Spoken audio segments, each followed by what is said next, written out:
Hello and welcome everybody to this webinar of the HelloID release, the August release I have to say. Hopefully everybody can hear me fine. Let me check. Somebody is reacting. Yes, thank you. Okay, I'm Rick van Dijssel.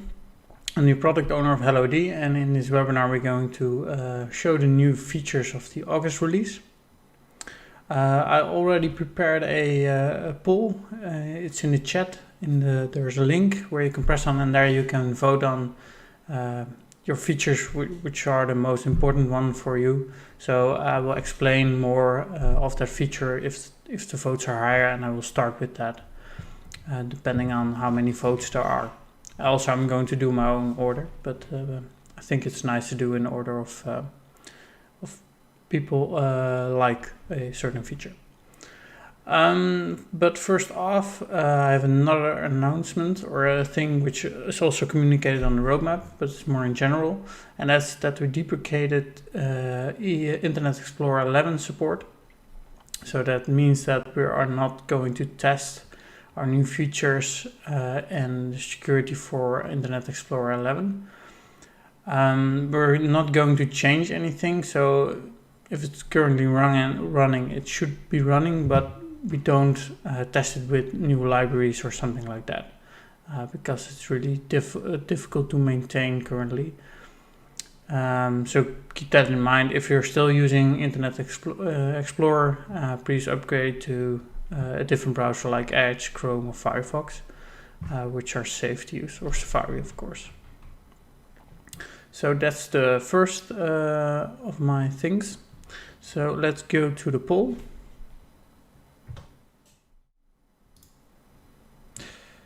And let's go to this tab. So we have a couple of votes, and the edit form from delegated form as the highest. So let's start with that. And then we go back to this screen later on and see if another feature has more votes. So what we did is we're busy with a new configuration way where you can configure a delegated form from one place. And with this step, we are a bit closer to that goal. So if we go to the admin portal and you go to the delegation and go to delegated forms, you still see the same screen, of course, but now if you open a delegated form, you have a new tab, form here. And if you click on it, you can directly change the form. So in the previous version, I always had to go to self-service and go to forms, create a form there, and just go to delegated forms and then create a form, which was a big step. But now we can just go directly to the delegated forms and edit the form if we want to. But there's also another option, which is really nice. If I go to create delegated form, and let's say, okay, webinar for the 08 release. So here I have the option to choose an existing or create a new delegated form. If I create a new one, you can see I can directly change the form. So a form is automatically created and linked to that delegated form. So now you can just create a delegated form with the form and the data sources in one overview. So I don't have to switch between different views in the product, which makes the creation of the delegated form much easier. And of course, all the aspects around them. So if I'm going to add a grid here, I can go to my grid and a data source is linked. So I can select data source here or PowerShell. Let's say a webinar. I don't have any input, and here I can execute some code, which is easy to use in the form. So with this, you can just easily create a form with the data sources and everything in one view, which makes it a lot easier. And in the future, what we're going to do is make it easier to make a copy of the delegated form with all the related forms and data sources. So you can easily copy everything, change it how you want, and just go to production. If you change something, it will not change a different form, but it will just change this form. And we're more focusing on copying the form or exporting, importing, something like that. So we want to do that in the future. Another thing with this feature I have to say, and I was going to the data source, but currently we have a beta running for the data sources, where we can say, okay, if we use a new PowerShell, let me explain it here. Sorry. Currently we only have it on-premise, but we have a beta running where you can use the cloud. So then there's a cloud agent running, and you can just code on the cloud. So PowerShell runs in the cloud and not on an on-prem system anymore. If you're really curious about that, please contact our support department, and we can enable it on your portal. But please keep in mind it's a beta, so there are still not everything is working, and we're still testing it out. But if you want to help us test it out, please help us and contact support. Thank you for that, if you want to help. That's a really big feature, of course. And also in future, we're going to put every task in the cloud. So not only on-premise for service automation, but also in the cloud, which is really helpful. Let's check if there are any questions.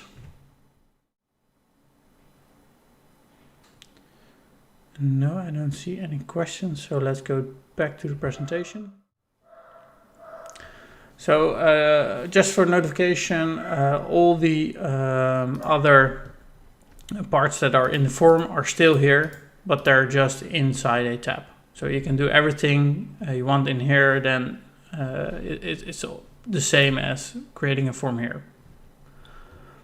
The only little difference is that this takes up a little bit of space, but that's the only thing. Let's go to the second feature, if there are no questions.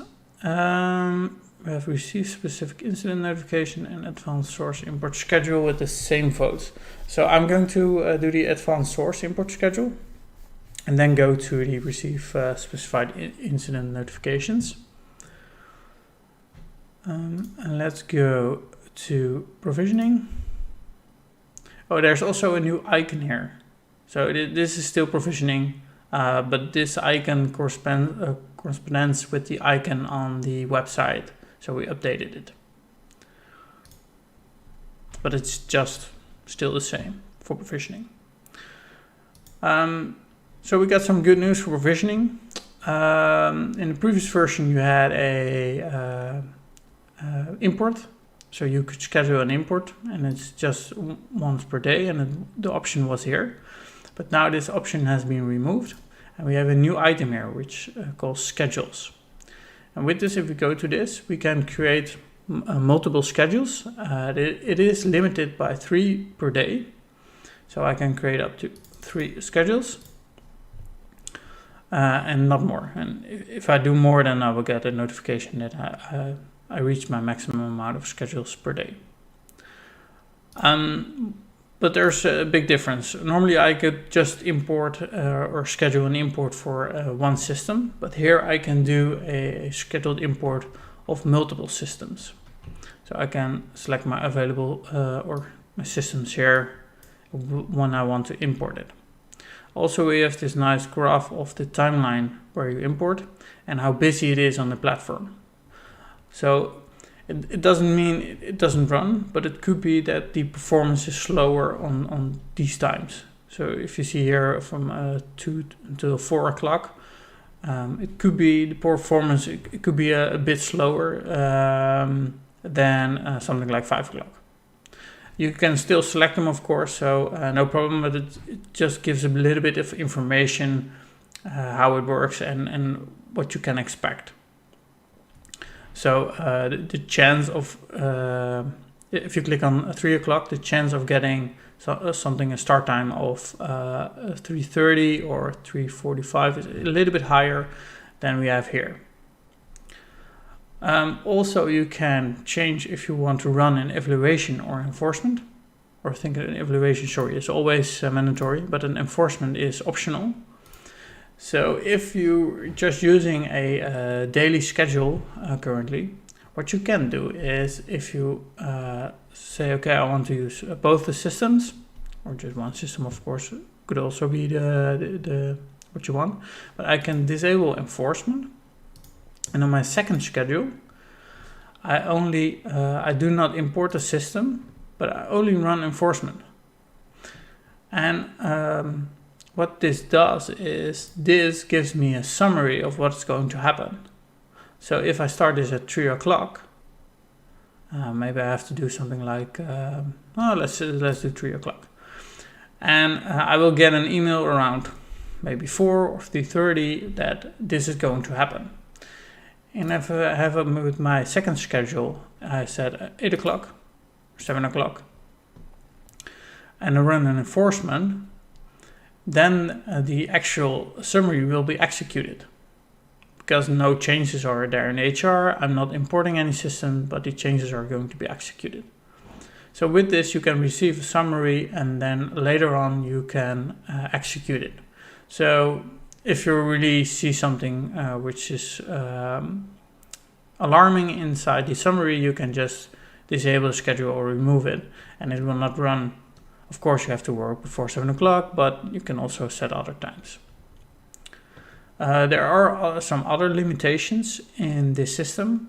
As I said, the amount of schedules you can configure is 3, but they also have to be 2 hours of time between them. So I have one schedule here at 3 o'clock, so I cannot select 4 o'clock. The gap has to be 2 hours. This is because we have a timeout of an import of 1 hour. So let's say your import of 3:05 starts, and you have a timeout to 4:05. So if you start again an import on 4 o'clock, which could be random inside the times, you could have issues because 2 imports are running at the same time, and it could have issues. So that's the reason why we have a 2-hour gap, and also because of the performance we want to guarantee for everybody.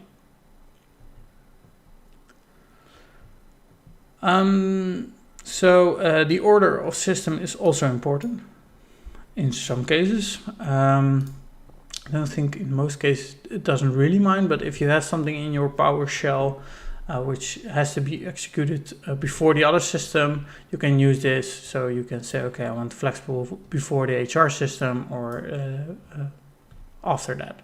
You can easily configure it. You can just also change the name, of course. So I'm going to change it here, webinar, something like that. Oh, let me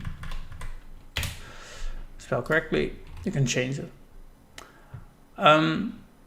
So let me go back. So 3 schedules. Also, the current imports will be automatically migrated to a schedule here. So don't need to worry, everything works fine with the release, after the release. But you have to configure it here from now on. So it's a different option. Let me check if there are any questions.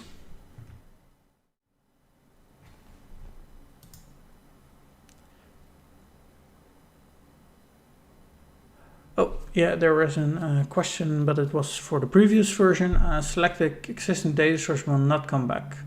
That's the question. Yes, currently it will not come back. So we're more focusing on copying the forms and using it like that than reusing code, because we saw in the past with identity and access management and our whole platform that we use with UMRA and IAM, that it has some disadvantages reusing code, which for now, I think in the short run, it's fine. But if you're creating code and you want to change that 2 years later, you don't know that that part of the code was reused. And I've seen projects where everything was completely a mess after that. Currently it will not come back. Hopefully that answers your question. Let's go back to the presentation and go back to the features. Let's go to the receive specific incident notification. So what we currently have, what we already had was some incidents. So you can see an incident that's an agent is down. We had a incident for the Azure AD sync and the Google sync for the directory for access management. And in the future, there will become multiple incidents which are on the roadmap, like a blocked import or a failed import with provisioning, or a service automation task problem, or the agent of service automation service is down. All those will be inside this incident framework. And that also means that you don't want to send all those different types of incidents to the same people. And you should already know that if you go to the settings and go to company, you can fill in the email addresses where you want to send these incidents to. So let's wait a second before it loads. Maybe refresh it. Oh yeah, there it is. So as you can see here, I've configured admin@enjoy.org, so this email address will receive all the incidents.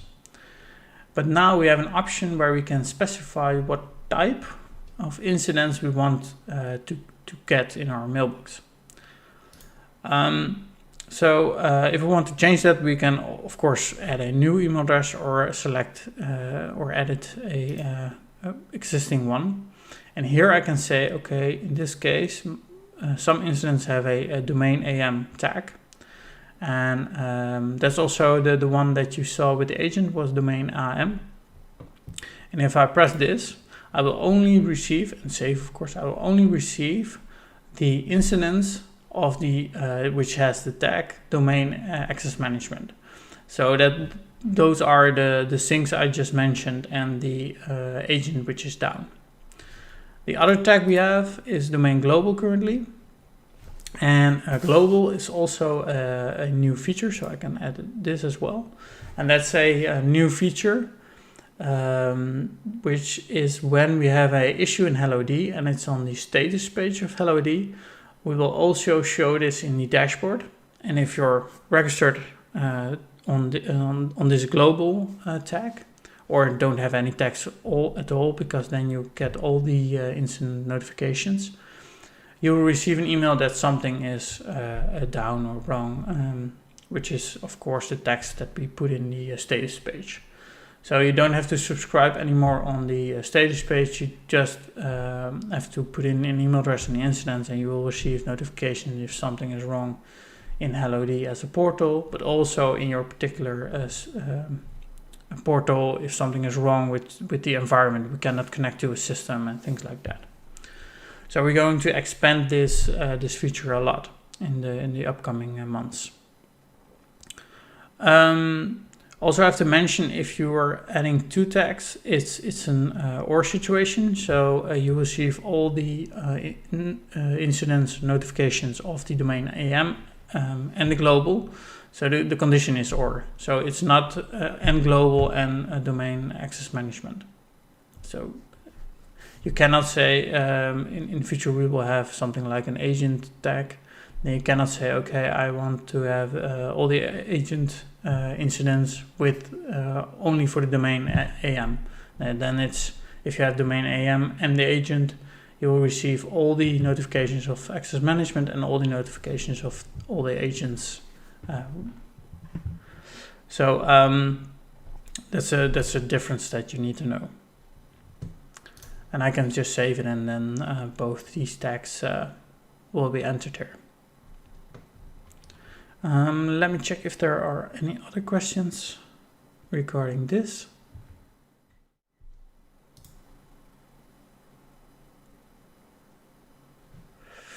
will there be a copy function for data sources in the future? No, there isn't going to be a copy function for the data source in the future, but there's going to be a copy function for the whole delegated form. So that's the difference. So we're not going with the layered model, but more with the vertical model where you just configure a form and you can copy the form and change aspects in there. Hopefully this will answer your question.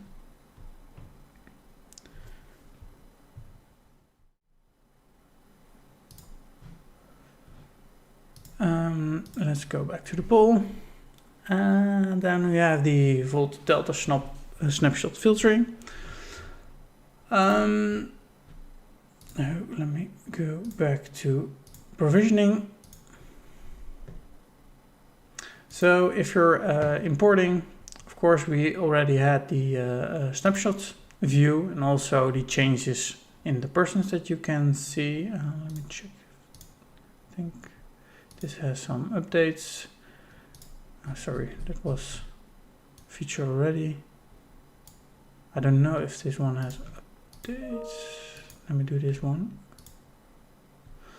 So now normally you can only search on the persons and select the person, but now you can also filter them. So you can just say, okay, I want to show only the added and the deleted person. So I see here the added person. Or all the changed persons, so it's all the updates. And in some cases, I only want to see the unchanged persons. So maybe HR says, okay, I changed this person, but then you think, oh, I don't think so. You can filter on the unchanged and search in there if you want to. But I think the most useful are the added and deleted. And in some cases, maybe the changed one. But I think the added and deleted are the most valuable. And also they should correspond, of course, with these numbers. So here you can see the numbers, and here you can see actually which person was added or deleted. And of course it's an OR. So in case if you select both, both will see just like the other filters in the product. So hopefully this helps with finding out who is added and who is removed more easily than the previous version. Let me go back to the questions again. No, I don't see any new questions. So. And I think we have one feature left, and that's improved saving when saving a connector in provisioning. So this one is one side a little bit difficult to show because it is a lot of changes, because the changes on every system page in source and target system. But what we essentially did is if you go to a target system or source system, you have two different types of saving. The first one is autosave. As you can see here, if I change the name to I see a save in progress, so it will be automatically saved. So now it's saved. Let's turn it back and it will be automatically saved again. And we have something like a critical save. And that's almost every time we have a code or do something in the mapping or things like that. So if I go to the mapping here and go to configure, and if I change something here, so let's say I set it on fixed, it will not be automatically saved until I press apply or cancel. Only saved, of course, if I press apply. If I press cancel, it will be returned back to the state that it was before. So we don't have any more save buttons in the top here where you can press save. But you have to know that when we do have a change, or it will be automatically, or if it's kind of critical, important part, then we have a apply and a cancel button. So that's the major difference, and that's also in the source side. So if you go to the source side here, and if I change the name, so HR System A, then save in progress. If I return it back, also save in progress. But if I go to person and I think that this one is also this one here has an apply and a cancel button. So if I don't press apply, it will not be saved, because this is critical for us. It changes the way you're importing, and it has effect on your target systems and so on. So we want to be really sure that you press apply and don't autosave because you're testing something out. Because you also have some preview options here, and you're testing something out. We don't want that to be auto-saved. Let me go back to the questions again to check if there are new questions. No, not yet. Okay, I have one bonus feature that isn't in the on the roadmap, but was available or is available in the August release. And it is a small one, but it's a pretty nice one, actually. If we go back to the security settings and go back to the admin portal, of course, and go to API. And if we go to an API key, and let's go to this one, it's still enabled. Then we have an option here to use the agent IP address. So what this does is, if we're using any PowerShell code to connect to the HelloID API from the agent, so you have some task running or something like that, you can just put this on, and that means that this API key is allowed for this particular IP address. And because this is sent every time the agent makes a connection or does something, we update this IP address automatically. So if it's a dynamic IP address, it will be automatically changed. So you don't have to put the IP address here and allowed IP addresses, which is really easy if you're doing something with on-premise and you want to connect from the on-premise system to HelloID with the API and not using the agent. So it's a really small feature, but it's really nice, I think, and that can help using some on-premise stuff with the API. I said it wasn't on the roadmap, but it is on the released version of the roadmap, but not in the release films on YouTube. And it wasn't announced before. So I think those are all the features for this release. Let's check one more time if there are any questions. No, there aren't any other questions that I didn't answer. So then I would like to thank you, and thank you for the participation this time, and hopefully we answered your questions, or you have an answer for your questions. If you have any questions left, please put it on YouTube below, so you can just put in the comments, or contact support. And of course, don't forget to subscribe on our channel and hit the bell icon so you will never miss a webinar. And if you want a webinar in your agenda, we are sending emails before 2 weeks before the webinar, and I think 1 week before the webinar. And in those mails, there is a link to add that webinar to your agenda. So that's a little bit easier so you don't miss it. So thank you, and talk to you on the next release.